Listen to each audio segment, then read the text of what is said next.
Hello વિદ્યાર્થી મિત્રો, રાધે રાધે.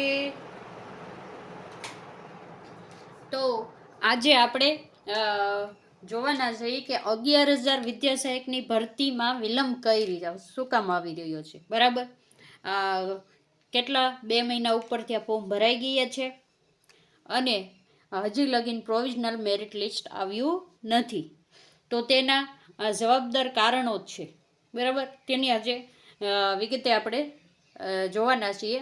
તો વિડીયોને છેલ્લે સુધી જોજો. સારું લાગે તો લાઈક કરી દેજો, કમેન્ટ કરી દેજો. બરાબર, તો કે પહેલું તો છે કે કોર્ટ મેટર. તમને ખબર છે કે ટેટ 1ની એક્ઝામ લેવાની ને, ટેટ 1ની એક્ઝામ એમાં કોર્ટ મેટર થઈ છે. કેટલા? તો કે 19 પ્રશ્નો. 19 પ્રશ્નો માટે ટેટમાં ખોટા પ્રશ્ન હતા. એના માટે જે 700 જેટલા ઉમેદવારોએ, કેટલા 700 જેટલા ઉમેદવારોએ કોર્ટમાં કેસ કરેલો છે. બરાબર, અત્યારે તો આ ઉમેદવારો પણ પસ્તાતા હોય ને એવું લાગી રહ્યું છે, કારણ આપણને પાકી માહિતી નથી ખબર. પણ આપણે કમેન્ટ હતી કે અત્યારે વકીલો પૈસા બહુ માગે છે. બરાબર, દરેક તારીખે પૈસા માગતા છે. આપણને એની પૂરતી માહિતી નથી એટલે આપણે કહેશું નહીં. બરાબર, એક તો આ કોર્ટ મેટરના કારણે ભરતી અટકેલી છે. હમણાં જ આપણે જે વિદ્યા સહાયક ભરતીમાં ફોર્મ ભરેલા છે તે લોકો ગાંધીનગર ગયા હતા, રીવાબા જાડેજાને મળેલા હતા અને તેને રજૂઆત કરી હતી કે ભરતી સત્વરે કરવામાં આવે. ત્યારે રીવાબા જાડેજાએ એમ કીધું હતું કે અમે કોર્ટ ઉપર જઈ શકીએ નહીં, એટલે કે કોર્ટના ફેસલા ઉપર અમે જઈને કંઈ કરી શકીએ નહીં.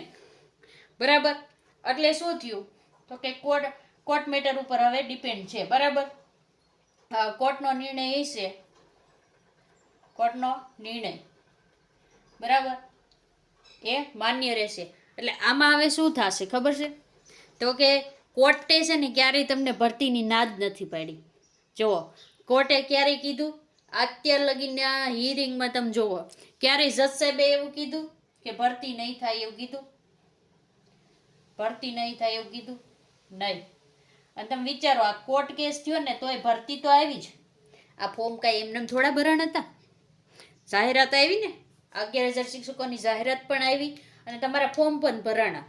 બરાબર, કોર્ટ કેસ તો એના પહેલાંનો ચાલે છે, તો ભરતી જ ન આવત. તો તમને જે ફોર્મ ભરાણા એ ભરવા દે. જો કોર્ટ મેટર નડતી હોત તો આ તો આપણે વિચારવાનું છે. આ આપણું વિશ્લેષણ છે. બરાબર, સત્તાવાર કોઈ માહિતી નથી, આ આપણું વિશ્લેષણ છે. જો કોર્ટને કેસ નડવાનો જ હોત ને તો તમારે ફોર્મ જ ન ભરાણા હોત. બરાબર, અને જો કોર્ટને બીજી રીતે પણ જો ભરતી ન દેવી હોય તો આ 700 મિત્રો છે ને જી ઉમેદવારો, એને ઓફલાઈન ફોર્મ ભરવા દીધા છે. તમને ખબર છે કે ઓફલાઈન ફોર્મ ભર્યા આ લોકોએ. બરાબર, તો એને ભરવા દે, એને ઓફલાઈન ફોર્મ ભરવા દીધા અને એની પાસે બાહેંધરી પણ લીધી છે કે ભરતી પ્રક્રિયામાં વારો આવે કે નહીં, કોઈ પગલાં લઈ શકશે નહીં, એવી બાહેંધરી પણ એ લોકોએ આપી જ છે. બરાબર, એવો જ હમણાં મેટર થયું પાછું. આ હિન્દી મીડિયમ ને ઇંગ્લિશ મીડિયમ વાળાને પણ ઓફલાઈન ફોર્મ ભરવા દીધા, પણ ભરતી પ્રક્રિયા ક્યાંય અટકાવી શકશે નહીં કે નોકરીનો દાવો નહીં કરી શકે એવું સ્પષ્ટપણે બાહેંધરી લોકો પાસેથી લીધી છે. બરાબર, હવે ઘણા મિત્રો એમ કહે કે કોર્ટ કેસ પૂરો થશે ને ત્યારે પીએમએલ આવશે, ત્યારે આવશે પીએમએલ. પણ આ ક્યાં લગીને તમને શક્ય લાગે છે? આ પીએમએલ એના માટે અટકે તો કોર્ટ મેટરનું કંઈ નક્કી છે? ક્યારે કેસ પૂર્ણ થશે એનું કંઈ નક્કી છે? તો કે નહીં. કોર્ટના કેસ ક્યારે પૂર્ણ થશે એનું નક્કી થોડું છે કંઈ? એ તો બહુ લાંબો પણ ચાલે. બરાબર, એનું કાંઈ નક્કી નથી. એટલે જો ઘણા મિત્રો કહેતા હોય ને કોર્ટ મેટરના કારણે તમારું પીએમએલ અટકેલું છે, તો આ છે ને આપણને થોડુંક આમ માનવા યોગ્ય નથી લાગતું. શું કામે? જો કોર્ટ મેટર નડવાની હોત ને તો પહેલાં જ ભરતીના ફોર્મ જ ન ભરત, ભરતીની જાહેરાત જ ન આવત. બરાબર, એ પણ થઈ ગયું. તો આ નડશે નહીં તમને. બરાબર, ક્યાંય પણ એના ઉપર સ્ટે કે એવું કાંઈ હજી આવ્યું નથી કે જજ સાહેબ એકેય વાર ભરતી રોકો એવું પણ કીધું નથી. બરાબર, હવે તો આપણને ખબર છે કે 6-7 તારીખ છે, 6-7-2024 કોર્ટની નેક્સ્ટ તારીખ છે. હવે તમને ત્યારે ખબર પડશે આવતા મહિનાની. બરાબર, જુલાઈની. હવે તો કે સૌથી મોટું કારણ છે ને પીએમએલ નહીં આવવાનું એ છે ડીએલએડનું રિઝલ્ટ. શું કામે? તો કે કોર્ટ મેટર વાળાને જ બાહેંધરી લીધી હતી, પણ ડીએલએડના રિઝલ્ટ વાળાને ફોર્મ ભરવા દીધા છે. બરાબર, તો એનું રિઝલ્ટ આવે પછી એને અપલોડ પણ કરવું પડશે ને, અપલોડ કરવું પડશે ને અપલોડ થશે ને પછી જ તમારું શું આવશે? પીએમએલ આવશે. પીએમએલ આવશે.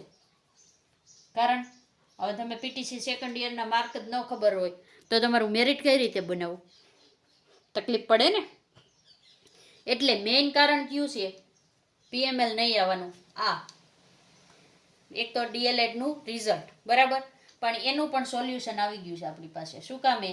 કે 15-16 તારીખ સુધીમાં રિઝલ્ટ આવી જશે. 15-16 જૂન સુધીમાં રિઝલ્ટ આવી જશે. હો,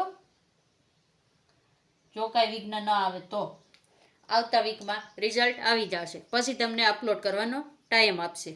બરાબર, એટલે આ કારણનું તો હવે આવતા વીકમાં સોલ્યુશન તમારું આવી જશે. આ કારણ તમને નડવાનું નથી, આનું સોલ્યુશન આવતા વીકમાં આવી જશે.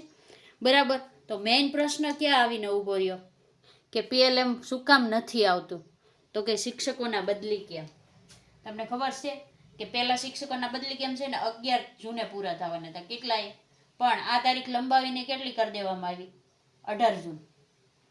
હવે શિક્ષકોના બદલી કેમ ક્યારે પૂરા થશે? 18 જૂને પૂરા થશે. બરાબર, 18 તારીખ, આજ 13 છે એટલે હજી 5 દિવસ પછી પૂરા થશે. આ બદલી કેમ પૂરા થશે ને પછી ખાલી જગ્યાઓ કેટલી છે ને એની ખબર પડશે. તેની ખબર પડશે.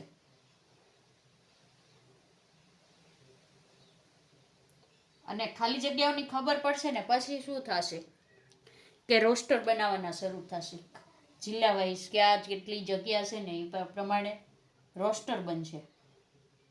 રોસ્ટર બનશે. જો દર વખતે કેવું થાય છે ખબર?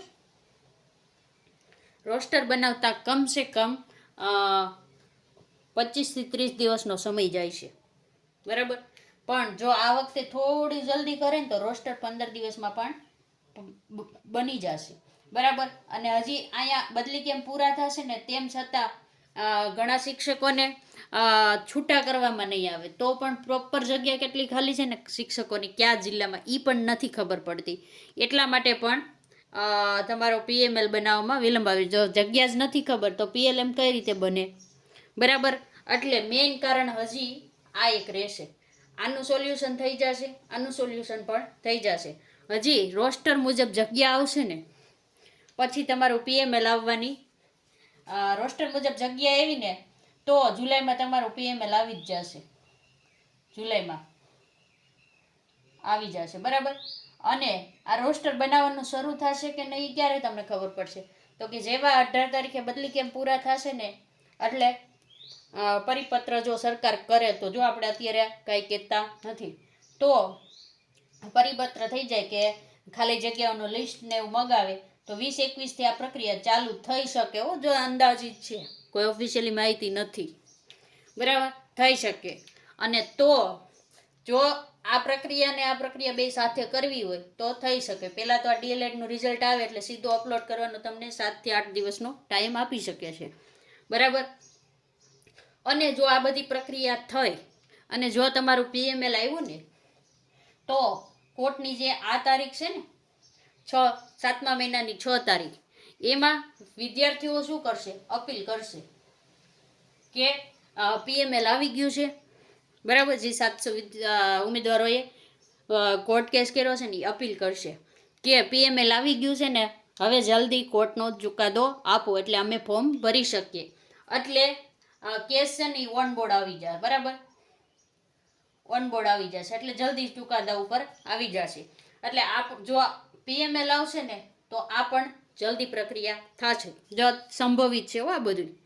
બરાબર, તો હવે જૂન મહિનાના 18 તારીખ પછી શું થાય છે ને એ હવે જોવું રહ્યું. અને ડીએલએડ વાળાનું તો રિઝલ્ટ નડેલું જ છે આપણને પહેલેથી, પણ હવે એનું પણ સોલ્યુશન આવી ગયું છે. બરાબર, એ લોકોએ રજૂઆત કરી હતી તો એ લોકોને ફોર્મ ભરવા દીધા. તો આપણે ભરતી વહેલી જોતી હતી તો આપણે પણ રજૂઆત કરવી પડે ને, રજૂઆત કરવી પડે કે પીએમએલ આપો. બરાબર, અત્યારે તમને ખબર છે ટાઈમ ભરી જ્ઞાન સહાયકોની ભરતી ચાલુ જ છે. એટલે શિક્ષણમાં શિક્ષકોની જે જગ્યા ખાલી છે ને ત્યાં જ્ઞાન સહાયક અત્યારે ટાઈમ પર ભરી દેશે એટલે વિદ્યાર્થીઓનું શિક્ષણ ના બગડે. બરાબર. તો હવે તો આપણે રાહ જોવી રહી કે PML ક્યારે આવશે. બરાબર. ટૂંક સમયમાં આવવાના ઇંધણ તો દેખાઈ રહ્યા છે.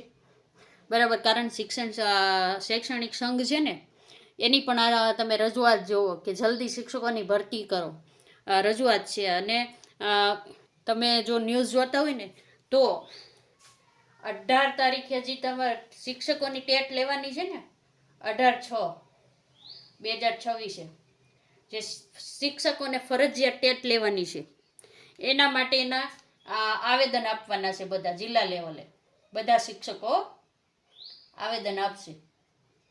શિક્ષક મિત્રો કોણ આપશે? શિક્ષકો આપશે.